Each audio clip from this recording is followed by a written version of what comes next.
नमस्कार। मैं सुनीता कथा मंथन में आप सबका स्वागत करती हूँ। कथा मंथन में आज सुनिए मालती जोशी जी की कहानी अग्निपथ। साल 2 साल बाद जब भी घर लौटती हूँ तो कहने सुनने को कितनी बातें इकट्ठी हो जाती हैं। नियमित रूप से पत्रों का आदान प्रदान तो होता रहता है, फिर भी बहुत कुछ तो अनकहा रह ही जाता है। और खासकर सखी सहेलियों की बातें, गली मोहल्ले के किस्से, कुशल क्षेम की चिट्ठियों में ये सब बातें कहाँ आ पाती हैं। इसलिए फिर चाय पीते हुए, खाना खाते हुए जो बातों का सिलसिला चलता है तो चलता ही रहता है। कभी कभी तो बातें करते सारी रात बीत जाती हैं। बाबूजी जब थे तो अक्सर अम्मा को डांट देते, अरे अब बेचारी को सोने भी दो, सफ़र की थकियारी आई है, क्या सारी बातें आज ही कर लोगी। बाबूजी बेचारे, क्या जाने इतनी बातें मन में रखकर नींद भी तो नहीं आती। खाना खाते हुए अम्मा ने पूछा, चंदा का तो तुझे पता चल ही गया होगा ना, चिट्ठी में लिखा था शायद। नहीं तो क्या हुआ उसे। अरे उसे क्या होना है, पिछले महीने उसका घरवाला नहीं रहा। क्षण भर को, और सिर्फ क्षण भर को कौर हाथी में रह गया। दूसरे ही पल छुटकारे की सांस लेते हुए मैंने कहा, चलो अच्छा हुआ, एक पाप कटा। इस खबर पर दूसरी कोई टिप्पणी हो ही नहीं सकती थी, पर अम्मा एकदम भड़क गई। कैसी बात कर रही है, उस बेचारी की तो दुनिया ही उजड़ गई।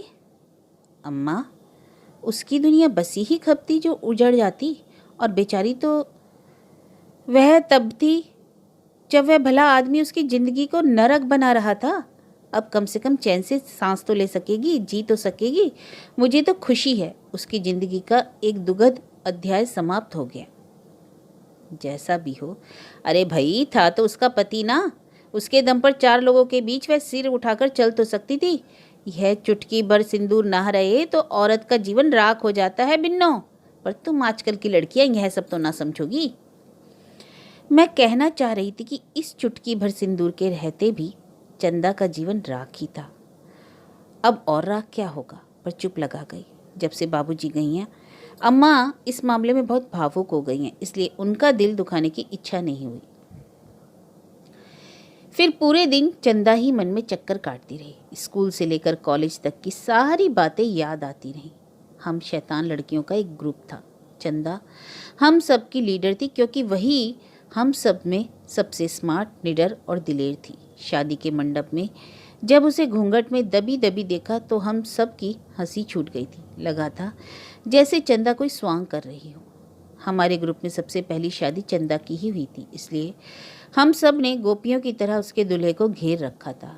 वह जैसे हम सबके सपनों का राजकुमार था, सुदर्शन, आकर्षक, रौबदार, किसी विदेशी कंपनी में एग्जीक्यूटिव पोस्ट पर था। बोलचाल में एक विदेशी ठसक थी। हम सब उसकी एक एक भंगिमा पर मर मिटी थी, एक एक मुस्कान पर न्यौछावर हो रही थी। साल भर तक चंदा हम सब की ईर्ष्या का विषय बनी रही। फिर एक एक करके हम सब की भी शादियां होती गईं। चंदा का ब्याह पुराना पड़ गया। फिर एक दिन उड़ते उड़ते खबर सुनी कि वह विदेशी कंपनी डूब गई, चंदा का पति बेकार हो गया है। उस समय हम सब अपनी अपनी गृहस्थी में इतना रच बस गई थी कि खबर सुनकर एक उसास सी भर ली, बस जैसे भी यह कोई गंभीर बात तो थी ही नहीं। एक नौकरी छूटती है तो आदमी दूसरी ढूंढ ही लेता है या कोई धंधा कर लेता है। चंदा के पति ने भी कुछ ना कुछ तो जुगाड़ कर ही लिया होगा।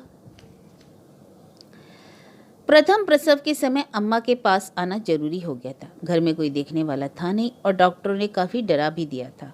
आने के बाद मालूम हुआ कि चंदा भी इन दिनों आई हुई है। जानकर बेहद खुशी हुई। उससे मिले 2-3 साल हो चले थे। मेरी जाने लायक स्थिति नहीं थी, पर अम्मा का संदेश मिलते ही वह आ पहुंची।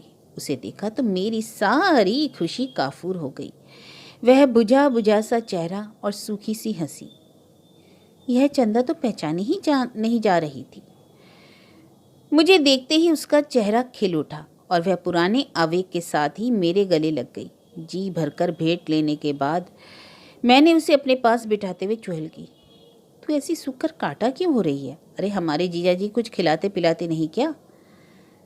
तुम्हारे जीजा जी को मूछों पर ताव देने से फुर्सत मिले तब तो मेरी ओर देखेंगे। मैंने तो मजाक में एक बात कही थी, पर उसने जो उत्तर दिया वह मजाक नहीं था, एक कड़वी सच्चाई थी, क्योंकि उसका चेहरा एक असहनीय रोष से भर उठा था। क्या बात है चंदा, तुम खुश नहीं लग रही? घर में सब ठीक तो है? जिसका पति निठल्ला बैठा हो भाई, उसके लिए कभी कुछ ठीक रहता है शालू। यही घर था जहाँ सब लोग मुझे हाथों हाथ लेते थे, और आज मेरी स्थिति नौकरानियों से भी बदतर हो गई है। इनकी नौकरी जाने से ही सबके चेहरे बदल गए। अरे एक नौकरी चली गई तो क्या हुआ? करने वाले के लिए काम की कमी थोड़े ही है। वे चाहे तो 100 नौकरियां जुटा सकते हैं, पर उन्हें तो वैसी ही नौकरी चाहिए। जरा भी 19-20 नहीं चलेगा। ऐसी नौकरी कहाँ मिलेगी? वह तो बिल्ली के भाग से छीका टूट गया था, समझो भाई। मेरे पापा भी उसी चकाचौंध में मारे गए। नहीं तो क्वालिफिकेशन के नाम पर सिर्फ BCom की एक डिग्री है, उसी के लायक काम मिलता है, वह इन्हें करना नहीं। चंदा की कहानी सुनकर मन उदास हो गया। लगा कि उसके दुख को हम ईर्ष्यालु सखियों की नज़र तो नहीं लग गई। कालांतर में 2 दुर्घटनाएं और घटी। चंदा के यहाँ दूसरा बेटा पैदा हुआ और हताशा में डूबे उसके पति ने पीना शुरू कर दिया। दोनों ही बातों ने चंदा को जैसे तोड़ कर रख दिया। छोटे भाई की शादी में जब घर आना हुआ तो चंदा से फिर मुलाकात हो गई। फीकी हंसी हंसकर बोली, अब तो हमेशा ही मुलाकात हुआ करेगी। मैं हमेशा के लिए यहीं आ गई। क्या बात करती हो? बर्दाश्त की भी एक हद होती है शालू, और वह मैं पार कर चुकी हूँ। मैंने श्रीमान जी से कहा कि जब तक आपके मन लायक काम नहीं मिल जाता मुझे नौकरी करने दीजिए। मैं अपने बच्चों को दूसरों के टुकड़ों पर तो नहीं पाल सकती। आखिर मेरा पढ़ा लिखा कब काम आएगा? बस मेरा इतना कहना था कि घर में जैसे तूफान आ गया। घर की इज्जत उछालने के लिए मेरी बहुत लानत मलामत की गई, लेकिन मैंने भी अब ठान ही लिया है। तबीयत का बहाना बनाकर आ गई हूँ, अब यहीं कुछ करूँगी मैं। चंदा, मैंने गंभीर स्वर में कहा, पीहर का रहना 4 दिन के लिए अच्छा होता है। हमेशा के लिए रहना चाहोगी तो मुसीबत होगी। यहाँ भी तो अपमान के घूंट पीने पड़ेंगे। समझती हूँ शालू, सब समझती हूँ। इसलिए मैं नौकरी लगते ही अलग कमरा ले लूँगी, पर यहाँ रहने से मुझ पर माँ बाप का साया तो रहेगा, भैया का सहारा तो मिलेगा। छोटे छोटे बच्चों को लेकर मैं किसी तीसरी जगह में कैसे रहूँगी? और उसने जैसा कहा था करके दिखाया। नौकरी लगते ही तो संभव नहीं हो सका, पर 6 महीने में उसने अपने लिए 1 रूम व किचन का जुगाड़ कर लिया। सुबह काम पर जाते हुए बच्चों को माँ के पास छोड़ जाती, शाम को उन्हें लेते हुए डेरे पर लौट आती। कई बार माँ उसके पास आकर रह जाती। बच्चों को स्कूल जाने के लिए ले जाने का काम भी नानी ही के जिम्मे था। अस्तित्व के इस संघर्ष में माँ साये की तरह चंदा के साथ रही। ना उन्होंने बिरादरी की आलोचना की परवाह की, ना समधियों की धमकियों की। हाँ, चंदा के इस अप्रत्याशित निर्णय से उसकी ससुराल में खलबली मच गई थी। जो कदम चंदा जैसी स्वाभिमानी लड़की के लिए सहज स्वाभाविक था, वहीं उन्हें बहुत नागवार गुजरा था। उनके अनुसार खानदान की इज्जत धूल में मिल गई थी और बिरादरी में उनकी नाक कट गई। एक दिन उसके जेठ और ससुर उसके दरवाजे आकर कहनी अनकही सब कह गए और इस रिश्ते को एक तरह से समाप्त ही कर गए थे। उसके बाद मैं जब भी अम्मा के यहाँ जाती, चंदा से भेंट हो ही जाती। उसका आत्मविश्वास लौट आया था। वह फिर से पहले जैसी हंसौड़ हो गई थी। जिंदगी का वह दुखद अध्याय उसने अपने मन की किताब में से फाड़ कर फेंक दिया था। बच्चे भी बहुत प्यारे और जहीन थे। उन्हें देखती तो मन कैसा हो जाता। क्या इन्हें पिता का अभाव न खलता होगा? इस अनिवार्य सुख से बेचारे वंचित क्यों रह गए? पिछली बार मैं भतीजे के मुंडन पर आई थी तो अम्मा ने बताया कि चंदा का घरवाला आजकल यहीं आया हुआ है। अरे, ये सूखी नदी में बाढ़ कैसे आ गई? अरे, किसी एक्सीडेंट में हाथ पांव तुड़वा कर बैठा है। ऐसे में तो बीवी ही की तो याद आती है। सुनकर कितनी कोफ्त हुई। इतने सालों से कोई खोज खबर नहीं ली और कभी यह भी नहीं पूछा कि क्या खा रही हो, बच्चों को क्या खिला रही हो, और सेवा के लिए एकदम बीवी की याद आ गई। बेशर्मी की भी हद होती है। जाने का बिल्कुल मन तो नहीं था, पर अम्मा ने ठेल ठाल कर भेज दिया। अम्मा को लोक अपवाद की बड़ी चिंता रहती है। जब भी आती हूँ 5-10 घर मुझे ऐसे ही घुमा देती हैं। मैं समय से ही पहुंच गई थी, पर चंदा तब तक लौटी ना थी। दरवाजे में पैर रखते ही उसके पति से सामना हो गया। वही तो घर का एकमात्र कमरा था, वही उसका बिस्तर लगा हुआ था। वह सजीला सुदर्शन नौजवान वक्त की मार खाकर कंकाल भर रह गया था।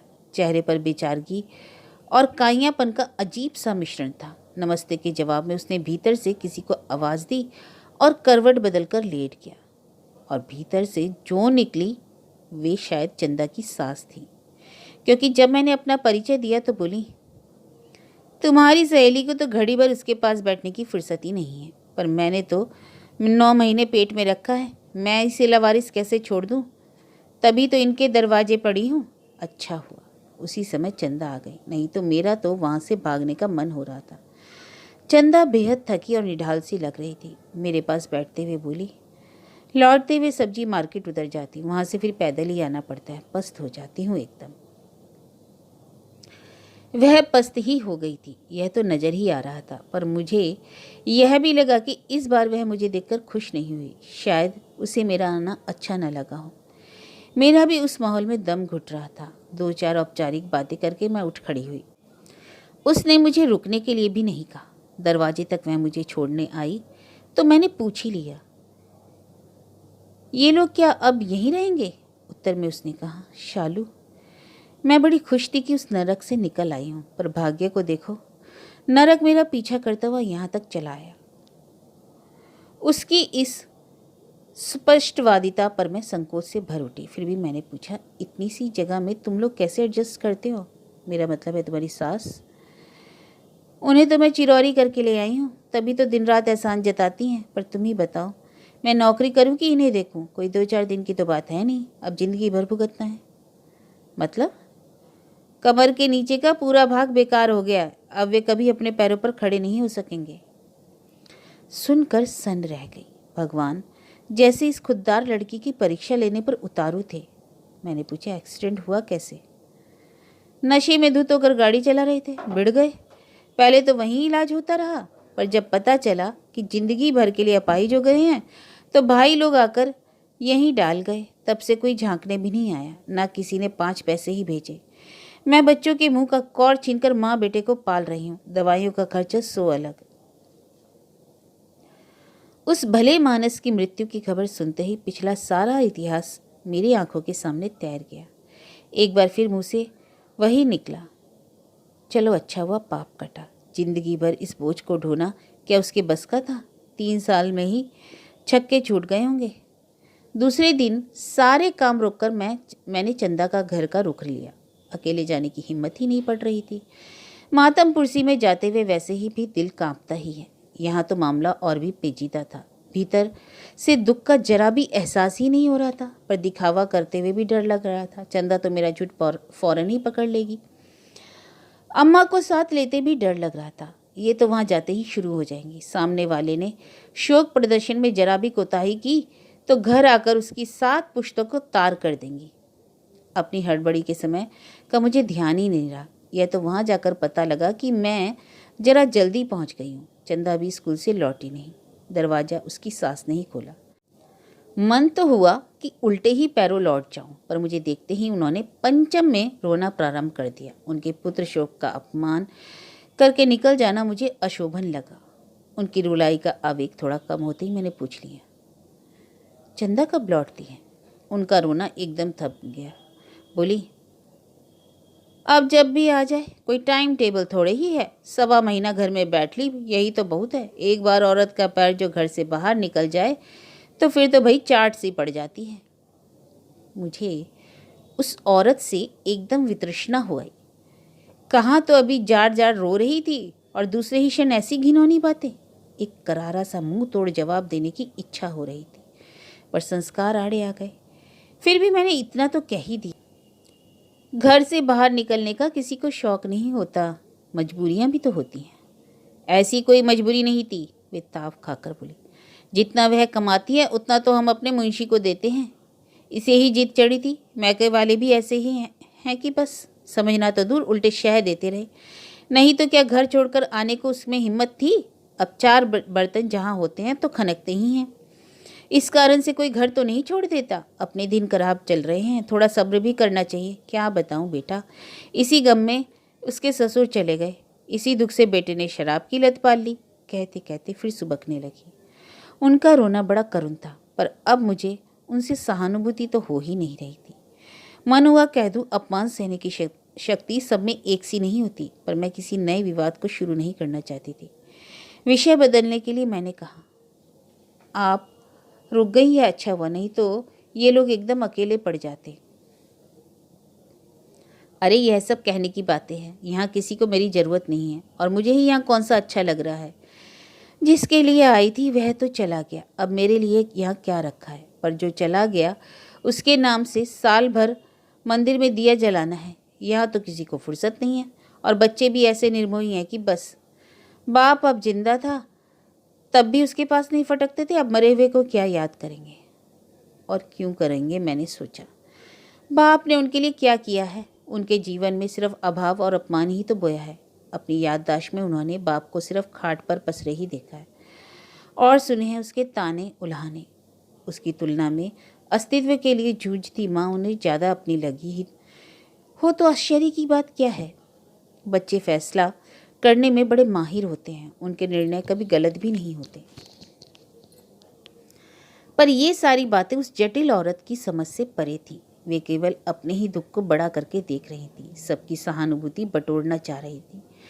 मुझे तो उनकी बातें सुन सुनकर उबकाई आने लगी। चंदा अगर जरा भी देर से आती तो मैं वहाँ से खिसक लेती। चंदा आई, मुझे देखकर उसके चेहरे पर कई रंग आए और गए। फिर वह कुछ बोली नहीं, चुपचाप मेरे पास आकर बैठ गई। मैंने उसका हाथ अपनी हथेलियों में ले लिया और देर तक हम दोनों निःशब्द बैठी रहीं। वह संवेदना भरा स्पर्श ही एक दूसरे को समझने के लिए काफ़ी था, शब्दों की ज़रूरत ही नहीं थी। बच्चे नज़र नहीं आए? बड़ी देर बाद मैंने पूछा। ट्यूशन पढ़ने करेंगे, घर में तो पढ़ाई ही नहीं हो पाती। ट्यूशन भी अपने बस की कहाँ थी। वह तो भैया का एक दोस्त हैं, उनकी क्लासें चलती हैं, उसी में दोनों को बिठा लेते हैं। फिर हम दोनों शिक्षा के घटते स्तर और बढ़ते बोझ पर चर्चा करने लगी। उसकी सास ठोड़ी पर हाथ दिए कुछ देर हमारी बातें सुनती रही, पर जब उनके मतलब की कोई बात ना हुई तो उठकर भीतर चली गई। उनके भीतर जाते ही मैंने कहा, ये देवी जी गई नहीं? कोई लिवाने आए तब तो जाएंगी। अभी सब लोग आए थे, पर किसी ने चलने के लिए नहीं कहा। इस मुसीबत को कौन गले लगाएगा। 3 साल से उन लोगों को आज़ादी की आदत जो पड़ गई है। पहले से बहुत सुनाती थी कि ममता की मारी इस नरक में पड़ी हूँ, नहीं तो थूकने भी नहीं आती, पर अब तो चुप है। मतलब इनसे मुक्ति नहीं है।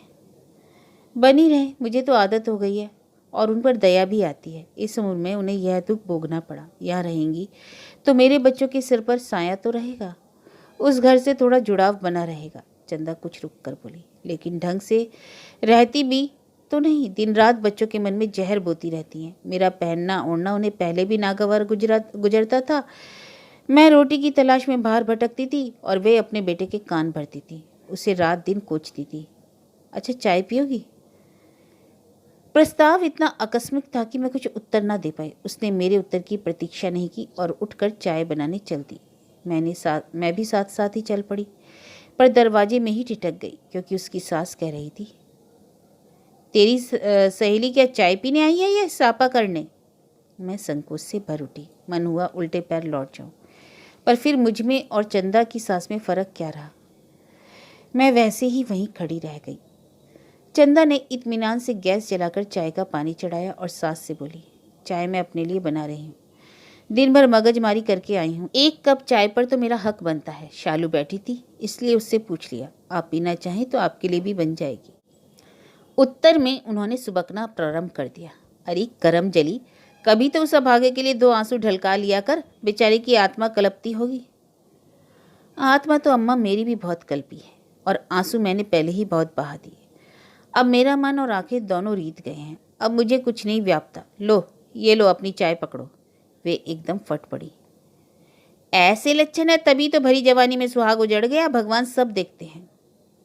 चाय के कप लेकर चंदा बैठक में आ गई। सास की बात सुनकर उसने पीछे पलटकर कहा, कुछ तो तुम्हारे कर्मों का भी दोष होगा अम्मा, नहीं तो बुढ़ापे में तुम्हें ये दुख क्यों झेलना पड़ता। रही मेरे सुहाग उजड़ने की बात, तो मैं सुहागवती थी ही कब। मेरा गठजोड़ तो दुर्भाग्य के साथ हुआ था, वह अब भी मेरे साथ है, फिर मातम किसका मनाऊं। उसकी इस बात का बुढ़िया से कोई जवाब देते न अपना। और देती भी क्या, वह महज एक बात तो नहीं थी, चंदा के दाम्पत्य का पूरा इतिहास था।